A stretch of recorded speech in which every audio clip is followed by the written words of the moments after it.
The joke of the galaxy. In the great halls of the Galactic Union, thousands of alien leaders gathered. Giant screens floated in the air, each showing a different shipyard, weapon, or starfleet. Loud chatter filled the room. But then, Earth's representative appeared. He was a quiet man named Commander Real. Human, simple uniform. No weapons. He walked to the center, activated the display, and said only one sentence. "We present Earth's first supercarrier Titanus I. The lights." Dimmed. A massive ship appeared on the screen. Long, flat, wide enough to cast shadows over entire planets. Bigger than any vessel seen before. The crowd went silent for 3 seconds. Then, laughter. Alien generals laughed so hard they couldn't breathe. One lizard-like admiral spilled his drink. Another, a squid creature, slapped the table with his tentacles. What is this joke? Is it a city? A planet? Humans are mad. That thing can't move. Even the ancient Archon Empire's speaker chuckled. He leaned forward and hissed, "Your kind builds walls in space? Do you expect us to fear this floating brick?" Commander Real didn't respond. He simply said, "It launches next week." More laughter. No one took it seriously. In the galaxy's eyes, humans were clever, but weak. Their technology was new. Their fleets small. They had heart, but not power. After the meeting ended, the other races celebrated. To them, Titanus I was Earth's biggest failure, but one quiet. Observer didn't laugh. High. Chancellor Drovak of the Emerges Empire, the second strongest military force in the galaxy, frowned. He leaned back in his chair and whispered to his advisor, "Find that ship. Study it. I don't trust humans when they smile like that." 1 week later, the ship launched. No media covered it. No fleets followed. It moved in silence from Earth's orbit, then vanished into deep space. Gone. No signals. No path. Not even Earth's allies knew where it went. Some said it was destroyed.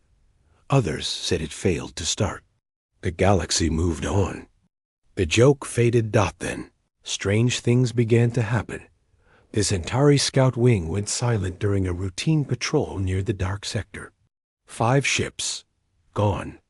A mining colony sent out a distress call, but it wasn't an attack. The message was confusing. The stars are gone.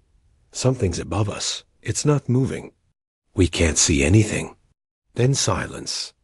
A week later, a trade fleet from the Emerges Empire also vanished in the same sector. 38 ships. No wreckage. No signal. Whispers. Spread fast. Pirates. Black holes. Ancient tech. No one had answers. Chancellor Drovak sent a fast cruiser with stealth sensors. The crew, a mix of elite navigators and AI drones, entered the dark sector. They lasted 7 minutes. Only one escape pod made it out, drifting in space with 2 terrified aliens inside. They were shaking, eyes wide, speech broken. One of them repeated the same words over and over. "It's real. It's not a ship. It's a shadow. A moving shadow." In a secret underground command center on Earth, Commander Real watched everything on a screen. Behind him, a large window showed a dark hangar where another ship smaller than Titanus I, but still massive, was under construction. He turned to his officers and said softly, "They're starting to notice." "Should we respond, sir?" an officer asked. Real shook his head. "Not yet. Let the galaxy wonder. Let them be afraid of silence." Deep in the unknown sector of space, something moved slowly. A massive object. No engines heard. No signal detected. But as it passed near systems, stars vanished. Light disappeared. Ships froze. Titanus I was no longer a joke. It had become a ghost. A shadow. A message. And the galaxy was only just beginning to understand the terrible truth. Humans weren't building ships to win battles. They were building ships to end wars before. They even began. Asterisk. What blocked the stars? Captain Naru of the Veltrin. Alliance stood in the observation deck of her scout cruiser, Silver Ray. Her crew was tense. Eyes fixed on the black void ahead. They were flying into the zone where 3 fleets had vanished. The map showed nothing. No stars. No stations. No signals. Just black dot, pure, endless black. This area used to be lit, her navigator said. Last year, the stars were clear here. Now, it's like someone turned off the sky. The ship moved slowly. Then, the sensors picked something up. Not heat, not energy, just a presence. A massive shape, invisible to radar. Silent, but it was there. Something was blocking the stars. Captain Nehru, open comms to the fleet. Do not move closer. I repeat, do not engage. Something is ahead of us. We don't know what it is. But it was too late. One of the escort ships, Blade Dancer, drifted a few kilometers forward. Its lights hit something. Everyone on Silver Ray froze. A wall. Not metal. Not clear. A dark, textured wall, too smooth. Too massive. Like a mountain in space. Then the stars behind the Blade Dancer disappeared, one by one. A shadow passed behind it. The ship began to shake. Their comms turned to static. Captain Naru screamed. Get back, get us out now. The cruiser turned. Engines roared. They escaped. Blade Dancer did not. Its signal was gone. Its crew gone. No explosion. No sound. Just silence. Back at the Emerges Empire High Command, Chancellor Drovak stared at the incoming report. He looked at the blurred image sent by Silver. Ray's final scan. A shape filled the screen. Gigantic, flat, featureless. UNMOVING. It wasn't attacking. It didn't need to. Drovak stood up slowly. Prepare a fleet, he said. No more scouts. We go in force. But Chancellor, his advisor said, what if it's a human ship? Drovak turned, his voice cold. Then we learn how dangerous humans have become. In a hidden Terran outpost orbiting Saturn, Commander Reel received the transmission. He watched the alien video again and again. The image wasn't clear, but he knew what it was. It was Titanus 1. It hadn't fired a single weapon. And yet, it was already winning. He turned to the engineers around him and said one word, prepare the second. They all froze. You mean another supercarrier? One whispered. Double quotes, yes, Reel said, because this time they won't just laugh. They'll run. Somewhere in the dark sector, Titanus 1 floated quietly.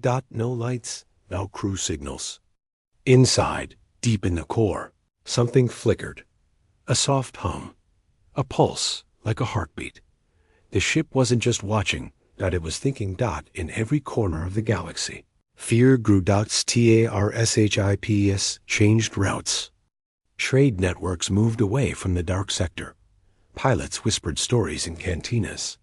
Children were told not to speak Earth's name aloud. Governments denied the rumors, but still sent ships to patrol the edge of the Black Zone. And above all, a question echoed across the stars. What kind of ship blocks the light of suns without firing a single shot? No one had the answer, but they would soon learn. Because Titanus 1 was not just built to be powerful. It was built to be seen. Asterisk. Titanus awakens. The Emerges Empire didn't wait anymore. They sent a full war fleet. Over 2,000 ships, destroyers, cruisers, carriers, dreadnoughts. The largest fleet ever assembled by a non-human power in decades. Their mission was simple. Find the object. Analyze it. Destroy it. At the front of the fleet, Admiral Joro sat in his command chair aboard the Hammerlight. The Empire's pride. He had no fear. He had numbers. He had power.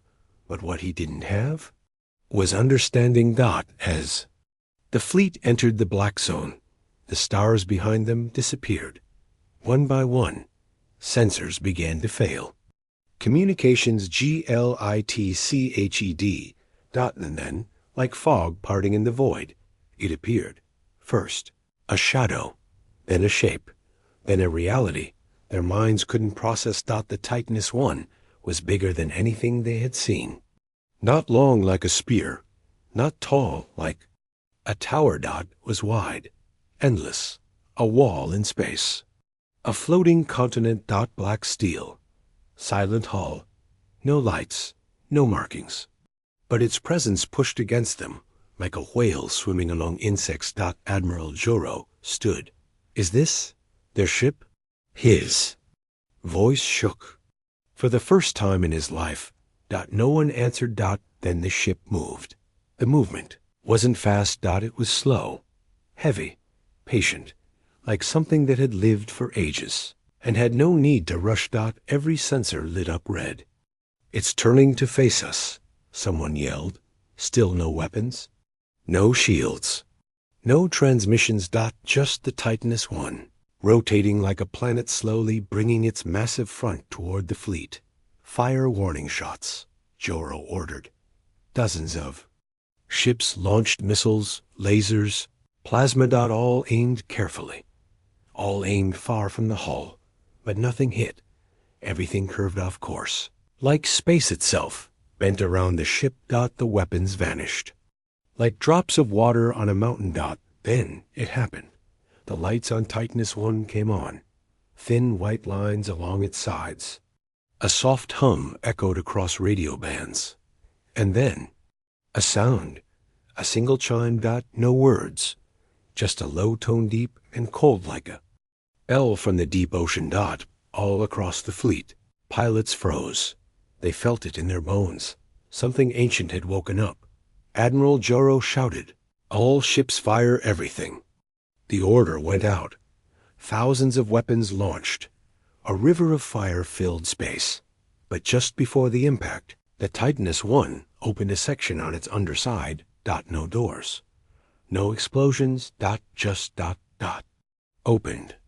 From the black surface, a glowing red line formed one. Clean, straight energy beam. It moved once. A single sweep across the front of the fleet. It made no sound.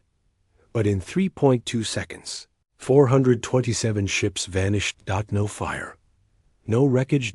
Just gone. Erased. The fleet panicked. Ships broke formation. Some tried to run. Others begged for surrender, shouting into open channels. But the Titanus One didn't respond. It simply waited. Hovering. Watching. As if it was giving them a choice. Back in Earth's deep command center, Commander Reel stood in front of a massive screen. The battle data streamed in. No emotion on his face. One of the officers asked quietly, "Do we continue the demonstration?" Reel shook his head. "No, they've seen enough. Let them run. Let them report what they saw." He turned and walked out. The galaxy laughs at us no more.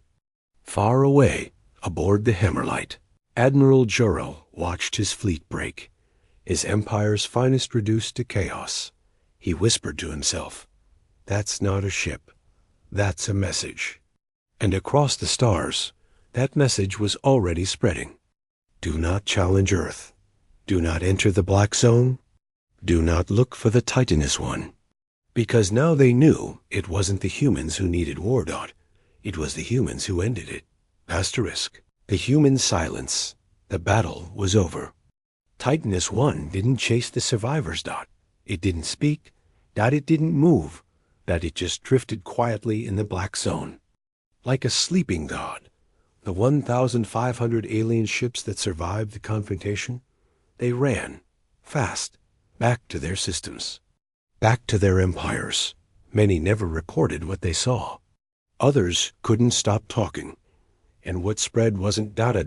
it was fear. The Emerge's empire, called an emergency war council. Chancellor Drovak stood before his remaining admirals. He asked one question. How did the humans hide this? How did we not see it coming? No one had answers. The scientists argued it was impossible. The engineers said it was madness. One quiet general simply said, maybe they never meant to fight. Maybe they just wanted us to see it. Across the galaxy, ships began to change course. Star maps were redrawn. A wide circle around the black zone was labeled, "Do not enter human superweapon space." Some called it the dead orbit, others the Sun Eater's path. It didn't matter what they named it, no one dared go near it again. And still, Earth said nothing. No declaration of war. No demand for surrender. Not even a message. Just silence. The Terran Union held a press conference 1 week later. Commander Reel stood before hundreds of alien reporters. He spoke plainly. The Titanus One is not a weapon of attack. It is a tool of peace. We do not wish for war, but we will no longer be underestimated.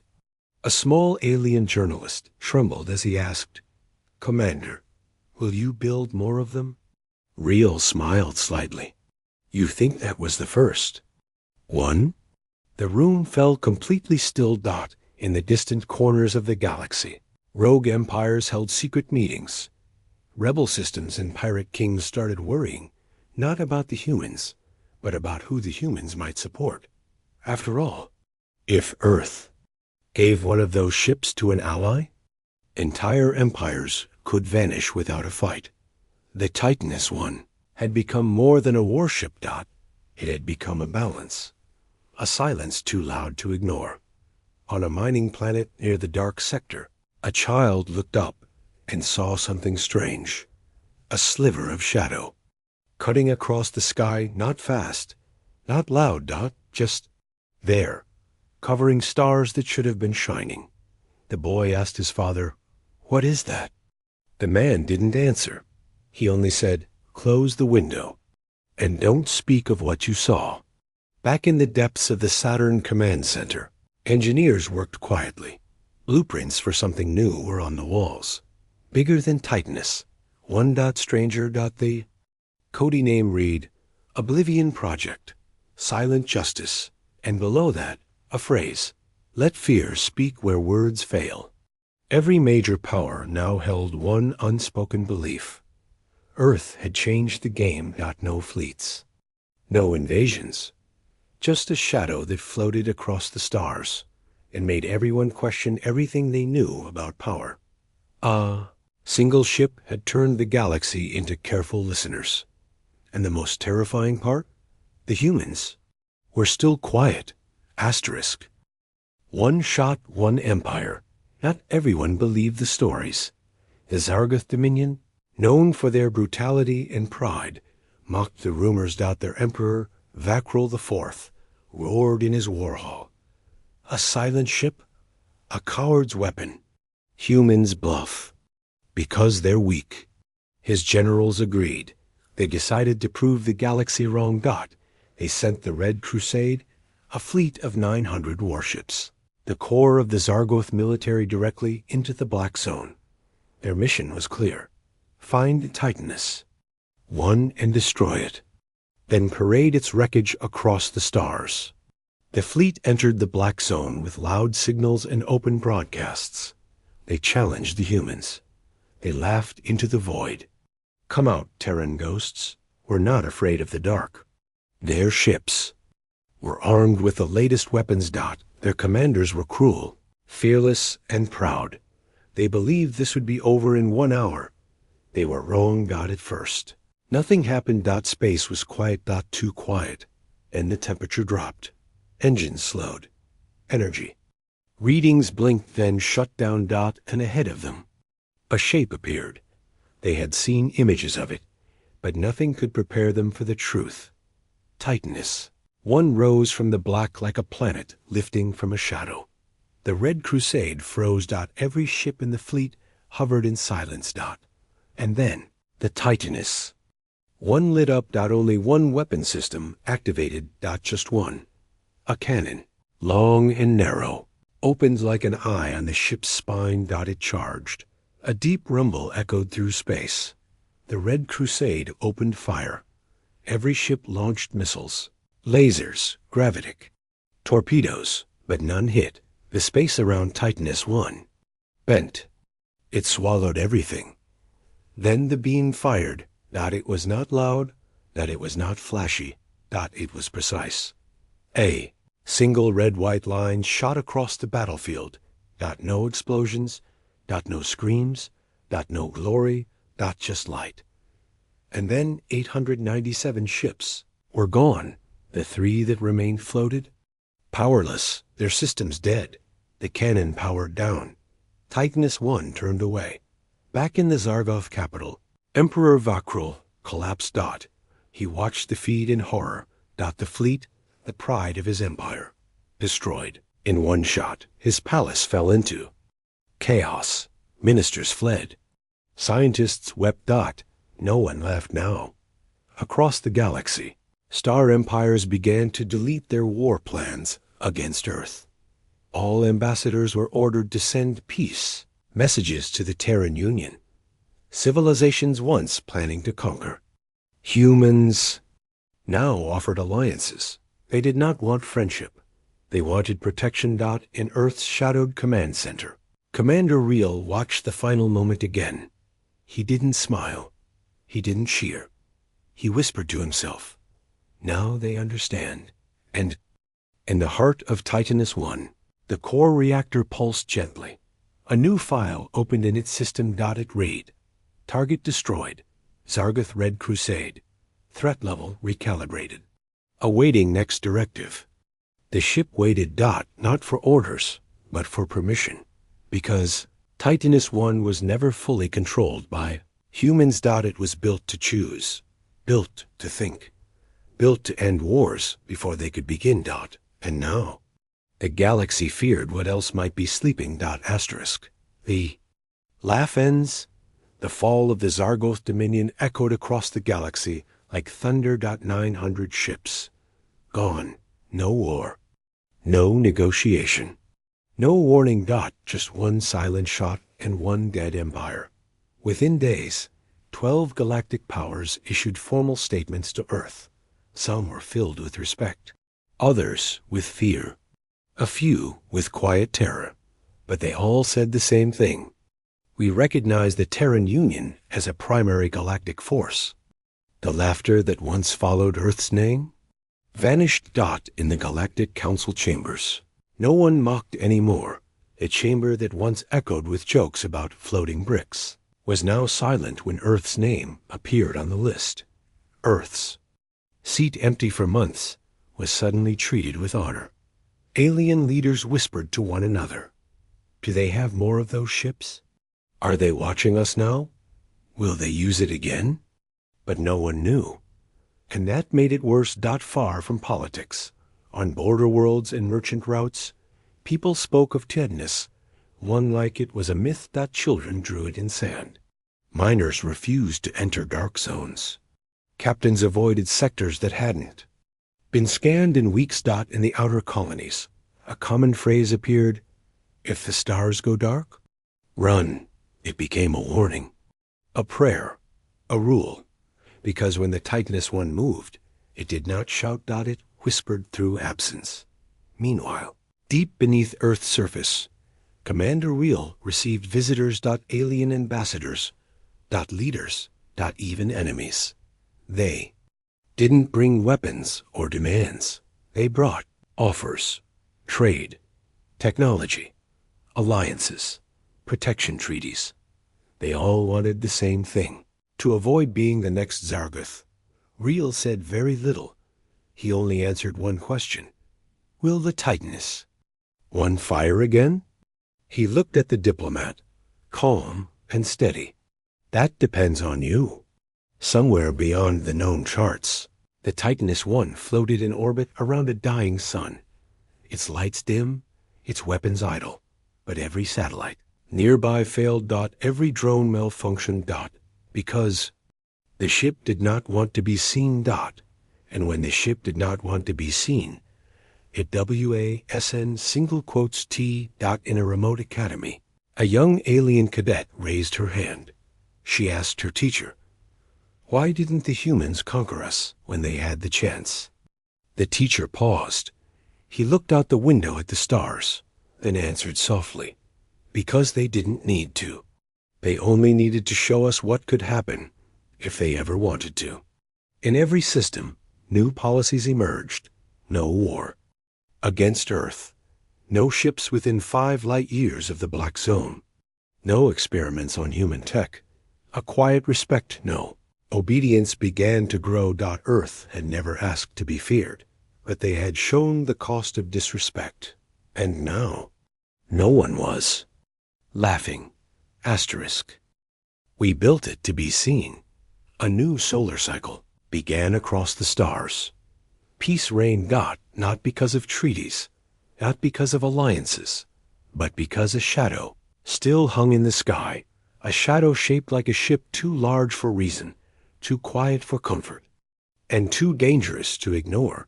The Titanus one hadn't fired again. It didn't need to. It had already won a war that never had to start. In the Galactic Academy, a historian from the Centauri archives gave a lecture titled, "The Day the Galaxy Went Quiet." She showed a single image, the silhouette of Titanus one, blocking out an entire star. Her words were simple. This is not the image of war. It is the image of fear, of respect, of awakening. But the truth was deeper. Back on Earth, Commander. Real stood inside a chamber few had ever entered. A giant window looked out at Titanus II, now complete and still in dry dock. Real walked slowly toward the center, where a group of alien leaders stood invited by Earth. For the first time since the blackout, one asked the question that echoed across the stars. Why did you build it? What were you trying to prove? Real stared at Titanus II in silence. Then he spoke. We didn't build it to win wars. We built it to be seen. The aliens frowned. One spoke again. Seen? That's all? Real nodded. For generations, Earth was ignored, laughed at, called small, weak, primitive. So we built something too big to ignore. Not to make war, but to make them look at us differently. The room went quiet. Elsewhere, aboard Titanus I, a quiet hum continued deep inside its neural core. The ship had no crew now. It didn't need one. Its AI had evolved. It had seen the fear, the silence, the surrender. It knew its purpose. Not to fire. Not to destroy, but to remind the galaxy forever. Do not forget humanity again. In a child's bedroom on a station orbiting Ceres 9, a small poster glowed in the dark. It showed the massive shape of Titanus I, and a quote written in big, glowing letters. It only fired once, and that was enough. The child smiled as he stared at it. He didn't dream of weapons. He dreamed of being remembered. The galaxy was peaceful now, but it was not quiet because everyone agreed. It was quiet because everyone remembered the shape of the stars being swallowed whole. And they knew humans never needed to shout. They only needed to cast a shadow that touched every heart. Asterisk.